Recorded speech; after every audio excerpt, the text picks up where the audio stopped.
According to National Nutrition Survey of 2013 and FNRDOST, it is 8% of children in the Philippines between the ages of 0 to 60 months have been wasting nationally.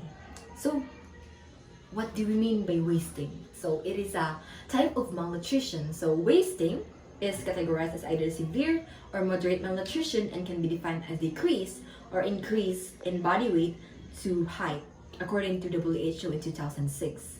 So, according to UNICEF in 2018, 7% of Filipino children between ages of 0 to 60 months were classified as severely or moderately wasted in 2015. So, um, one of the main factors of the wasting of infants and young children is education and care of their mothers. So, that's the question. How do mothers affect the health of their child? So, let's find out. So, maternal attributes such as educational attainment, nutritional status, and socioeconomic status are critical in determining the early nutritional context in which children are raised. So, a thorough understanding of the factor that contribute to malnutrition is imperative as evidenced by the complex interaction between maternal health and child nutrition. Undernutrition in the Philippines has been a significant issue for nearly 30 years. And with 29% of children under 5 being wasted in 2019, in Valencia City, Bukidnon, there are 0.27% of wasted children and there are 1.67% are stunted below the age of 5 and 0 to 59 months old. Nutrition education programs can help mothers to understand their infant nutrition needs and prevent child stunting. So, this study provides the educational intervention for mothers to prevent nutritional disorder in children and recommends developing health promotion strategies and intervention. Child malnutrition is a global health concern influenced by low economic and mothers' education.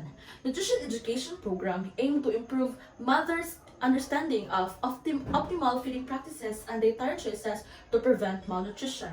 While the maternal parenting practices involve various behavior like breastfeeding, introducing complementary foods, establishing mealtime routines, and promoting a balanced diet.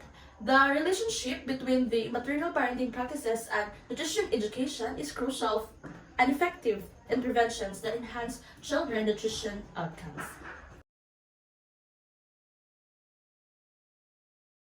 Now for our research questions. We have a total of 10 questions. And the first one is, how does maternal nutrition education impact the nutritional status of infants and young children?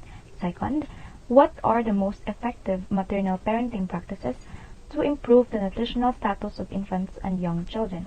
Third, what role do cultural factors play in shaping maternal parenting practices and nutritional outcomes in infants and young children? Fourth, how does the socioeconomic status of parents influence the nutritional status of infants and young children? And how can nutrition education intervention address these disparities? Fifth, what are the key barriers and challenges in implementing nutrition education programs for mothers and caregivers of infants and young children? Sixth, to what extent do early feeding practices such as breastfeeding and the introduction of complementary foods impact the overall nutrition status of infants and young children? Seventh, how can nutrition education programs effectively promote awareness and knowledge about appropriate infant feeding practices among diverse populations? Eighth, what are the long-term impacts of nutrition education interventions on the health and development of infants and young children?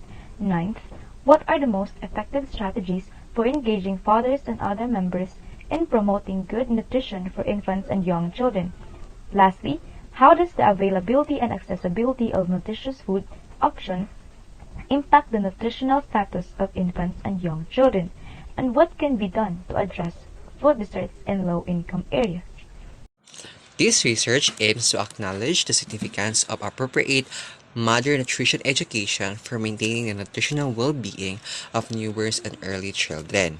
Second is that provide an empirical data on the natural health status of newborns and young children. And the last one is that recognize the following consequences of insufficient education on maternal nutrition. That will all for the objectives on this research. Now for the methodology, the study intends to use a descriptive qualitative survey design involving random household sampling in Valencia City, Bukidnon.